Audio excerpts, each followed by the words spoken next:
भावा तुला जर तिच्या संग लग्न करायला तिच्या बाची परवानगी घ्यायची असेल तर तुला व्यसन सोडावं लागेल. अरे तिच्यासाठी सगळं सोडायला तयार आहे रे मी. व्यसन काय चीज आहे बघ. आतापासूनच येऊ मावा सोडला मी. आता येऊ मावा बांधलेला कधी सुटणार नाही. चल आता तिच्या बाकडे.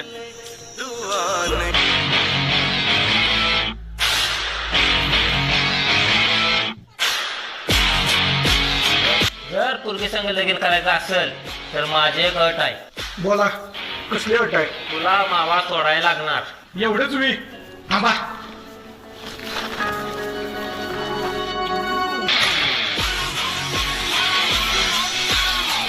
सोडला बघा मावा.